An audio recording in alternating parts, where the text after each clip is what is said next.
So ayan mga bossing, no.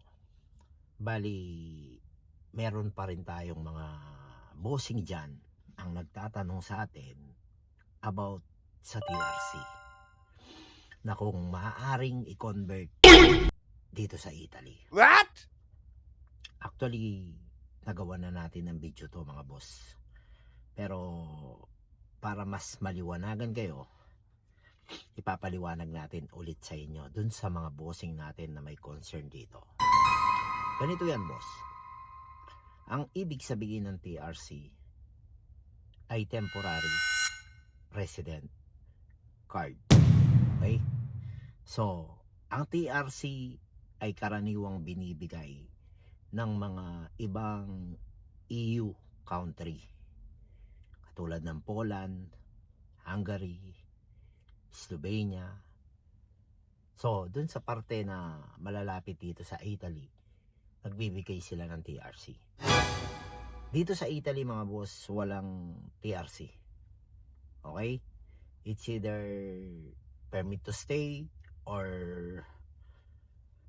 short term permit to stay. Kung wala ka pang amo, may tinatawag sila dito na mga AL3 kung tawagin nila, no? So 6 months validity ng permit to stay.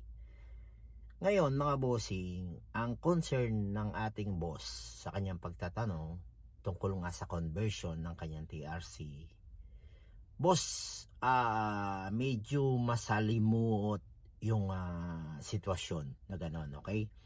Kasi merong anggulo na pupwede, meron siyang anggulo na hindi pupwede. What?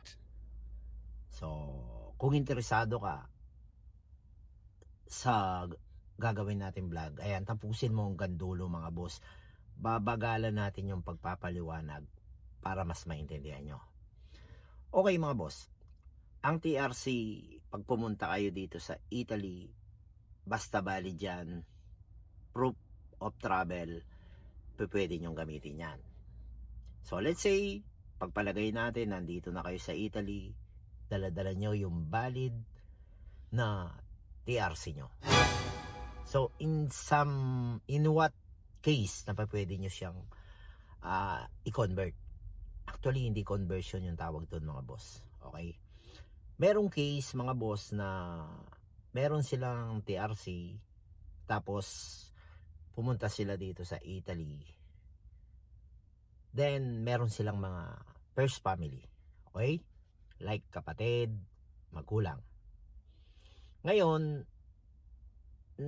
ang tingin ng iba, dahil meron silang TRC, yun yung dahilan kung bakit sila nagkaroon ng papel or permit to stay dito sa Italy. But mga boss, yung TRC is hindi convertible dito sa Italy yan.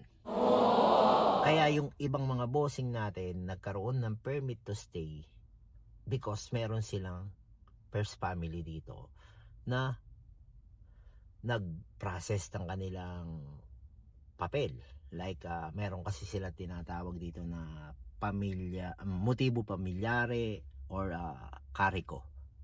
So, yun yung mga way na meron dito. At yun, yung isang kasamaan nga natin dito na galing din ng Poland, ang nangyari sa kanya is ganung process. Meron siyang kapatid dito. Ang kapatid niya ang nag-process sa kanya para ikariko or motibo pamilyare siya. Then, sa awa ng Diyos, nag-grant naman ng gobyerno pag-iling niya ng permit to stay. But, hindi sa lahat ng pagkakataon, mga boss, umuubra yun. So, let's say, sabihin natin may kasama na ring swerte siguro. Kaya naaprobaan yung kanyang processing ng permit to stay.